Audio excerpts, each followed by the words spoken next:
भगवान शिव के 8 आभूषणों का मतलब। हिंदू देवी देवताओं में भगवान शिव की वेशभूषा सबसे अलग है। अनादि शंकर जी ने अपने शरीर पर कई तरह की चीजें धारण की हुई है, जैसे माथे पर गंगा माँ, हाथ में डमरू, गले में सांप, त्रिशूल, तीसरी आंख, रुद्राक्ष, बाघ की खाल और चंद्रमा इत्यादि। शिवजी के इन सभी प्रतीकों को धारण करने के पीछे कुछ ना कुछ रहस्य छिपा हुआ है। आइए हम जानते हैं कि इन प्रतीकों का क्या महत्व है। माथे पर गंगा।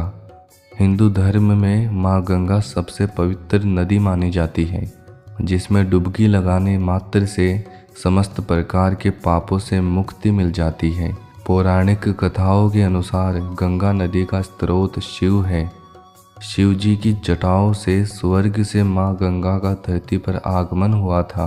कहा जाता है कि जब पृथ्वी की विकास यात्रा के लिए गंगा का आवाहन किया गया तो पृथ्वी की क्षमता इनके आवेग को सहने में असमर्थ थी। ऐसे में शिव जी ने माँ गंगा को अपनी जटाओं में धारण किया, जो यह दर्शाता है कि आवेग की अवस्था को दृढ़ संकल्प के माध्यम से संतुलित किया जा सकता है।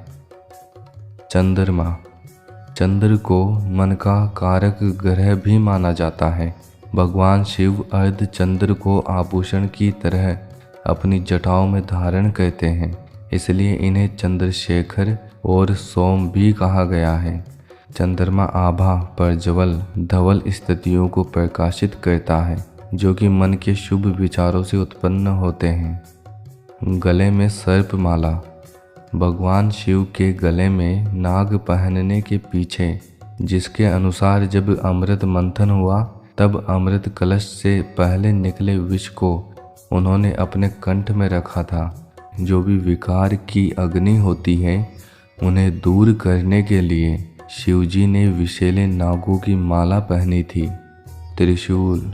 शिवजी अपने हाथ में त्रिशूल धारण करते हैं, जो मानव शरीर में मौजूद 3 मूलभूत नाड़ियों बाईं, दाहिनी और मध्य का सूचक है।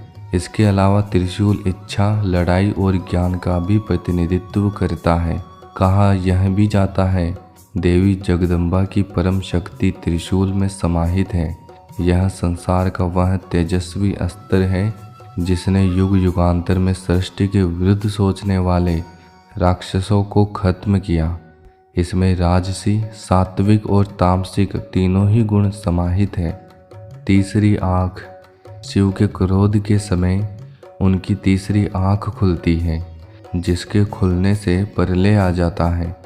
शिव का तीसरा नेत्र सामान्य परिस्थितियों में भी विवेक के रूप में जागृत रहता है, इसलिए तीसरे नेत्र को ज्ञान और सर्वभूत का प्रतीक कहा जाता है। यह अपने आप में इतना सशक्त है कि काम वासना जैसे गहन प्रकोप भी इसका कुछ नहीं बिगाड़ सकते। डमरू। शिवजी के हाथ में डमरू रहता है। कहा जाता है कि जब डमरू हिलता है तो इससे ब्रह्मांडीय ध्वनि नाद उत्पन्न होती है। डमरू को संसार का सबसे पहला वाद्य यंत्र भी माना जाता है। इसके स्वर से वेदों के शब्दों की उत्पत्ति हुई, इसलिए इसे नाद ब्रह्म कहा गया है। नाद सर्जन का स्रोत है। रुद्राक्ष। माना जाता है कि इसकी उत्पत्ति भगवान शिव के आंसुओं से हुई थी। यह एक फल की गुठली है जिसका उपयोग आध्यात्मिक क्षेत्र में किया जाता है। इसे धारण करने से सकारात्मक ऊर्जा मिलती है। रुद्राक्ष शब्द रुद्र और अक्ष अर्थात आंसू से बना है। एक पौराणिक कहानी के अनुसार जब भगवान शिव ने गहरे ध्यान के बाद अपनी आंखें खोली तो उनकी आंखों से आंसू की बूंद पृथ्वी पर गिर गई, जिससे पवित्र रुद्राक्ष के पेड़ की उत्पत्ति हुई। बाघ की खाल। बाघ को शक्ति और सत्ता का प्रतीक माना गया है। भगवान शिव द्वारा इसे धारण करना यह दर्शाता है कि वह सभी शक्तियों से ऊपर है। यह निडरता और दृढ़ता का प्रतीक भी है। बाघ ऊर्जा का भी प्रतिनिधित्व करता है।